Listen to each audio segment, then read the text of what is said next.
resolute desk in the Oval Office. In this sacred space, I'm surrounded by portraits of extraordinary American presidents. Thomas Jefferson wrote the immortal words that guide this nation. George Washington, who showed us presidents are not kings. Abraham Lincoln, who implored us to reject malice. Franklin Roosevelt, who inspired us to reject fear. I revere this office, but I love my country more. It's been the honor of my life to serve as your president. But in the defense of democracy, which is at stake, I think it's more important than any title. I draw strength and I find joy in working for the American people. But this sacred task of perfecting our union is not about me. It's about you, your families, your futures. It's about we, the people. We can never forget that. And I never have. I've made it clear that I believe America is at an inflection point. One of those rare moments in history when the decisions we make now will determine our fate of our nation and the world for decades to come. America's going to have to choose between moving forward or backward, between hope and hate, between unity and division. We have to decide, do we still believe in honesty, decency, respect, freedom, justice, and democracy? In this moment, we can see those we disagree with not as enemies, but as fellow Americans. Can we do that? Does character in public life still matter? I believe I know the answer to these questions because I know you, the American people. And I know this, we are a great nation because we are good people. When you elected me to this office, I promised to always level with you, to tell you the truth. And the truth, the sacred cause of this country is larger than any one of us. And those of us who cherish that cause, cherish it so much, a cause of American democracy itself, must unite to protect it. You know, in recent weeks, it's become clear to me that I need to unite my party in this critical endeavor. I believe my record as president, my leadership in the world, my vision for America's future, all merited a second term. But nothing can come in the way of saving our democracy. That includes personal ambition. So I've decided the best way forward is to pass the torch to a new generation. That's the best way to unite our nation. You know, there is a time and a place for long years of experience in public life. There's also a time and a place for new voices, fresh voices, yes, younger voices. And that time and place is now. Over the next 6 months, I'll be focused on doing my job as president. That means I'll continue to lower costs for hardworking families, grow our economy. I'll keep defending our personal freedoms and our civil rights, from the right to vote to the right to choose. I'll keep calling out hate and extremism.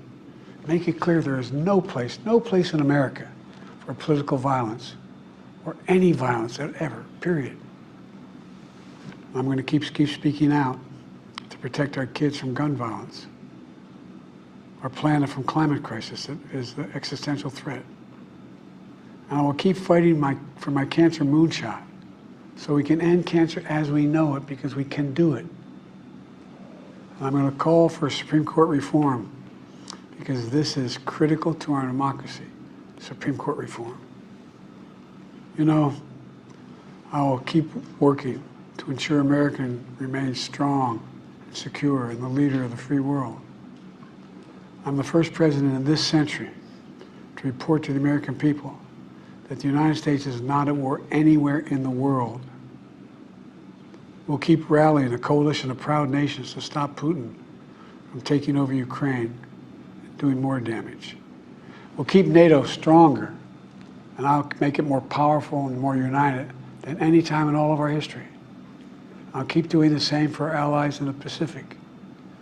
You know, when I came to office, the conventional wisdom was that China would inevitably surpass the United States. That's not the case anymore. And I'm going to keep working to end the war in Gaza, bring home all the hostages, and bring peace and security to the Middle East and end this war. We're also working around the clock to bring home Americans being unjustly detained all around the world. You know, we've come so far since my inauguration.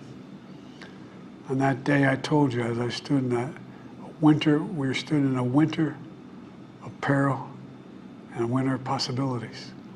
Peril and possibilities. We were in the grip of the worst pandemic in a century. The worst economic crisis since the Great Depression. The worst attack on our democracy since the Civil War. But we came together as Americans, and we got through it. We emerged stronger, more prosperous, and more secure. Today we have the strongest economy in the world, creating nearly 16 million new jobs, a record. Wages are up. Inflation continues to come down. The racial wealth gap is the lowest it's been in 20 years. We're literally rebuilding our entire nation, urban, suburban, rural, and tribal communities. Manufacturing has come back to America. We're leading the world again in chips and science and innovation. We finally beat Big Pharma after all these years to lower the cost of prescription drugs for seniors. And I'm going to keep fighting to make sure we lower the cost for everyone, not just seniors. More people have health care today in America than ever before. And I signed one of the most significant laws helping millions of veterans and their families who are exposed to toxic materials. You know, most significant climate law ever in the history of the world. The first major gun safety law in 30 years. And today, the violent crime rate is at a 50-year low. We're also securing our border. Border crossings are lower today than when the previous administration left office. I've kept my commitment to appoint the first black woman to the Supreme Court of the United States of America. I also kept my commitment to have an administration that looks like America and be a president for all Americans. That's what I've done. I ran for president 4 years ago because I believed and still do that the soul of America was at stake. The very nature of who we are was at stake. And that's still the case. America's an idea. An idea stronger than any army, bigger than any ocean, more powerful than any dictator or tyrant. It's the most powerful idea in the history of the world. That idea is that we hold these truths to be self-evident. We're all created equal, endowed by our Creator with certain inalienable rights: life, liberty, pursuit of happiness. We've never fully lived up to it, to this sacred idea, but we've never walked away from it either. And I do not believe the American people will walk away from it now. In just a few months, the American people will choose the course of America's future. I made my choice. I've made my views known. I would like to thank our great Vice President Kamala Harris. She's experienced, she's tough, she's capable. She's been an incredible partner to me and a leader for our country. Now the choice is up to you, the American people. When you make that choice, remember the words of Benjamin Franklin hanging on my wall here in the Oval Office, alongside the busts of Dr. King and Rosa Parks and Cesar Chavez. When Ben Franklin was asked, as he emerged from the convention going on, whether the founders have given America a monarchy or republic, Franklin's response was, a republic, if you can keep it. A republic, if you can keep it. Whether we keep our republic is now in your hands. My fellow Americans, it's been the privilege of my life to serve this nation for over 50 years. Nowhere else on earth could a kid with a stutter from modest beginnings in Scranton, Pennsylvania, and Claymont, Delaware, one day sit behind the resolute desk in the Oval Office as President of the United States. But here I am. That's what's so special about America. We're a nation of promise and possibilities, of dreamers and doers, of ordinary Americans doing extraordinary things. I've given my heart and my soul to our nation, like so many others. I've been blessed a million times in return with the love and support of the American people. I hope you have some idea how grateful I am to all of you. The great thing about America is here, kings and dictators do not rule, the people do. History is in your hands. The power is in your hands. The idea of America lies in your hands.